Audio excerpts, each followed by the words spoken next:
నమస్కారం. ఇది కేవలం ఒక ఎన్నికల ఫలితాల విశ్లేషణ కాదు, ఒక నియోజకవర్గం యొక్క రాజకీయ, ఆర్థిక, సామాజిక జీవనాడిని మనం లోతుగా అర్థం చేసుకునే ప్రయత్నం. డేటాను ఆధారంగా చేసుకుని కేవలం గెలవడం గురించే కాదు, గెలిచిన తర్వాత ఎలా పరిపాలించాలనే దాని గురించి స్పష్టమైన వ్యూహం ఎలా రూపొందించుకోవాలో చూద్దాం. ముందుగా మనం ఉప్పల్ గురించి మాట్లాడుకుందాం. హైదరాబాద్ నగరంలో వేగంగా ఎదుగుతున్న ప్రాంతాల్లో ఇదొకటి. ఓవైపు పాత గ్రామాలు, మరోవైపు ఆకాశాన్నంటే అపార్ట్మెంట్లు, ఐటీ కంపెనీలు అన్నీ కలగలిసి ఉంటాయి. అందుకే ఇక్కడి ప్రజల సవాళ్లు, వాళ్ళ ఆకాంక్షలు కూడా చాలా ప్రత్యేకంగా ఉంటాయి. ఆ కథేంటో ఇప్పుడు మనం సంఖ్యల రూపంలో చూద్దాం. మన విశ్లేషణ ఈ క్రమంలో సాగుతుంది. మొదటగా ప్రజలు ఇచ్చిన తీర్పు ఏంటి, ఆ తర్వాత అక్కడి ఓటర్లెవరు, వాళ్ల స్వరూపమేంటి, గెలుపు వెనుక పనిచేసిన వ్యవస్థలను పరిశీలించి ప్రజల అసలు సమస్యలు ఏంటో గుర్తిద్దాం. చివరగా వీటన్నిటి ఆధారంగా ఒక పక్కా యాక్షన్ ప్లాన్, అంటే ఒక బ్లూ ప్రింట్ను చర్చిద్దాం. రైట్, ఇప్పుడు మనం అసలు విషయానికి వద్దాం. డేటాలోకి వెళ్దాం. ఏ రాజకీయ వ్యూహానికైనా, ఏ మంచి పాలనకైనా పునాది అక్కడి ప్రజలను అర్థం చేసుకోవటమే. ఈ నంబర్లు చూడటానికి పొడిగా అనిపించొచ్చు, కాని ఒక్కో నంబర్ వెనుక ఒక పెద్ద కథ ఉంటుంది. ఉప్పల్లో మొత్తం ఓటర్ల సంఖ్య సుమారుగా 4,95,000, అంటే దాదాపు 5 లక్షలు. ఇది మన రాష్ట్రంలోనే అతిపెద్ద నియోజకవర్గాలలో ఒకటి. ఇంతమంది ప్రజలున్నారంటే అర్థం చేసుకోండి, ఇక్కడ సమస్యలు, ఆకాంక్షలు కూడా అంతే వైవిధ్యంగా ఉంటాయి. 2023 ఎన్నికలలో ఇక్కడ పోలింగ్ శాతం 55.5%. 2018తో పోలిస్తే కొంచెం పెరిగింది. సాధారణంగా పట్టణ ప్రాంతాల్లో పోలింగ్ తక్కువగా ఉంటుంది, కాని ఈ స్వల్ప పెరుగుదల కూడా ఓటర్లలో ఏదో ఒక అసంతృప్తి లేదా మార్పు కోసం ఎదుర్చూపు ఉందని సూచిస్తుంది. ఉప్పల్ రాజకీయాలను శాసించే కొన్ని ముఖ్యమైన అంశాలు ఇవి చూడండి. ఇది ప్రధానంగా జీహెచ్ఎంసీ పరిధిలోని పట్టణ ప్రాంతం. ఇక్కడ రెడ్డి సామాజిక వర్గం సంఖ్యాపరంగా చాలా బలంగా ఉంది. రాజకీయంగా ఫలితాన్ని మార్చగలరు. చెప్పాలంటే వాళ్లే కింగ్ మేకర్స్. అదే సమయంలో బీసీ ఓటర్లు కూడా చాలా ఎక్కువ. కాని అన్నింటికన్నా ముఖ్యమైన విషయమేంటంటే దాదాపు 58% మంది వేరే రాష్ట్రాల నుండి వచ్చి ఇక్కడ స్థిరపడిన వాళ్లే. వాళ్ల ఆలోచనలు, అవసరాలు చాలా భిన్నంగా ఉంటాయి. వాళ్ల ఓటు ఎటుపడితే ఫలితం అటువైపు మళ్లుతుంది. ఇప్పుడు ఈ చార్ట్ చూడండి, చాలా ఆసక్తికరంగా ఉంటుంది.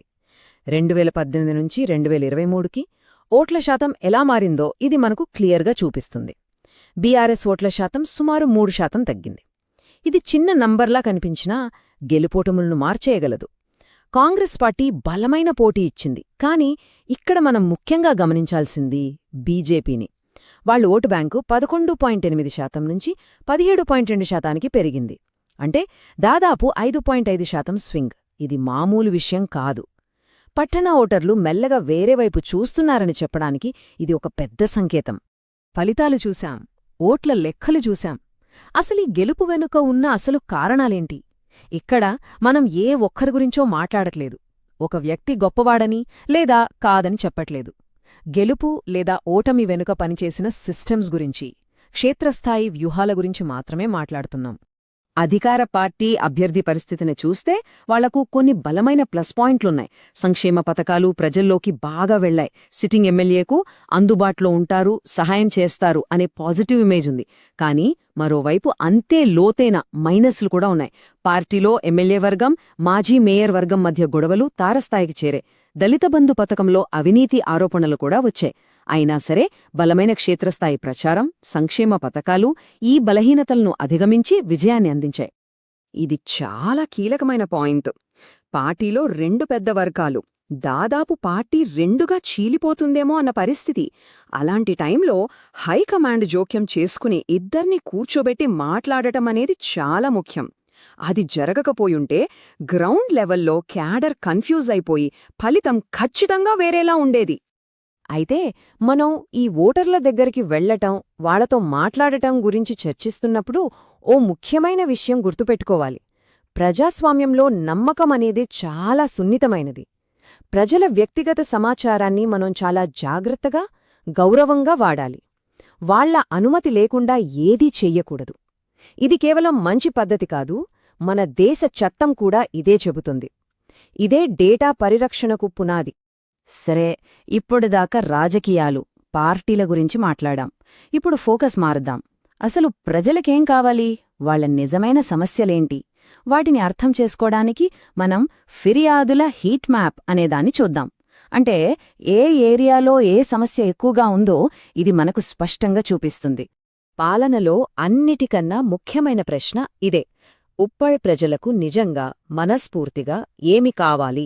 మనమనుకున్నది కాడు, వాళ్లకు నిజంగా ఏం కావాలో తెలుసుకోవాలి. ఆ సమాధానం కోసమే ఈ విశ్లేషణ. పట్టణాల్లో ఉండేవాళ్లకి ఇవి రోజూ కనిపించే సమస్యలే. రోడ్మీదకి వెళ్తే గుంతలు, ఇంట్లో నల్ల తిప్పితే నీళ్లు రావు, మురుగునీరు రోడ్లపై పారుతూ ఉంటుంది, వీధి దీపాలు వెలగవు, చెత్త తీసుకెళ్లరు. ఇవి చిన్నవిగా అనిపించొచ్చు, కానీ లక్షల మంది జీవిత నాణ్యతను ప్రతిరోజూ దెబ్బతీసేవి ఇవే. ఇక ఒక్కో వర్గం ప్రజల సమస్యలు ఒక్కోలా ఉన్నాయి. యువతిని తీసుకోండి. 15% నిరుద్యోగం. వాళ్లకు ఉద్యోగాలు లేకపోవడం పెద్ద సమస్య. మహిళలకు భద్రతతో పాటు రావాల్సిన పెన్షన్లు టైంకి రాకపోవడం ఒక బాధ. రైతులకైతే సాగునీటి కష్టాలు ఎప్పుడూ ఉండేవే. ఓకే, సమస్యలు విన్నాం, డేటా చూసాం. ఇప్పుడేం చెయ్యాలి? ఈ సమాచారమంతా ఉపయోగించి రాబోయే 5 ఏళ్ల పాలన కోసం ఒక పక్కా ప్లాన్, ఒక బ్లూ ప్రింట్ ఎలా తయారు చేయాలో చూద్దాం. ఇది 4 దశల ప్రణాళిక. ఫస్ట్, పార్టీలో ఉన్న గొడవలు ఆపి అందరినీ ఒకటి చేయాలి. సెకండ్, జనాల దగ్గర్నుంచి వచ్చిన కంప్లైంట్స్ని వెంటనే ఒక యుద్ధంలాగా పరిష్కరించాలి. థర్డ్, ప్రతి బూతులో మన వాళ్లు యాక్టివ్గా ఉండేలా చూసుకోవాలి.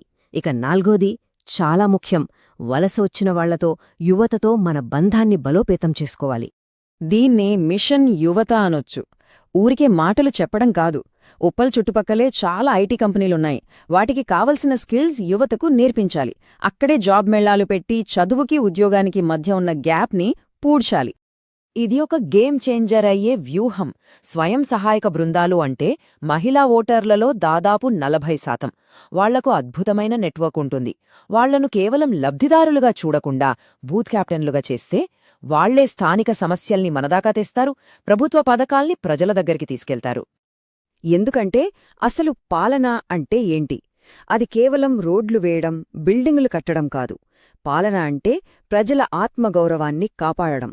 ఓ వృద్ధురాలికి రావాల్సిన పెన్షన్ నెల టైంకి వాళ్ల చేతికి అందితే అది కేవలం డబ్బే కాదు, అది వాళ్ల గౌరవాన్ని నిలబెట్టినట్టు. అర్హులైన వాళ్లకు సంక్షేమ పథకాలు ఎలాంటి ఆలస్యం లేకుండా చేరితే అది మన రాజ్యాంగమిచ్చిన గౌరవాన్ని వాళ్లకందించినట్టు. సరే, ఇప్పుడు మనం ముగింపుకు వస్తున్నాం. ఈ చిన్న చిన్న వ్యూహాలు, ప్లాన్ల కన్నా ముఖ్యమైనది అసలు మన లక్ష్యమేంటి? రాజకీయాలకు అతీతంగా ప్రజల కోసం పనిచేసే నాయకత్వం ఎలా ఉండాలి? ఒక విషయం ఎప్పుడూ గుర్తుంచుకోవాలి. ఏ నాయకుడికైనా అసలైన ప్రమాదం బయటి శత్రువుల నుంచి రాదు, అది లోపలి నుంచే పుడుతుంది. మనం పట్టించుకోని ఒక చిన్న ఫిర్యాదు, పార్టీలో మనం పరిష్కరించని ఒక గొడవ, ప్రజలకు ఇచ్చి నిలబెట్టుకోలేని ఒక మాట, ఇవే నెమ్మదిగా మన పునాదుల్ని బలహీనపరుస్తాయి. నిరంతరం అప్రమత్తంగా ఉండాలి. మీరు ప్రజల కేంద్రీకృత నాయకుడిగా మారి మీ నియోజకవర్గాన్ని ఉన్నత స్థాయికి తీసుకువెళ్లాలనుకుంటే blueprintstrategies.aiని mgr@blueprintstrategies.ai వద్ద సంప్రదించండి, లేదా 08042041602కు కాల్ చేయండి. మా లక్ష్యం రాజకీయాలకు అతీతమైనది.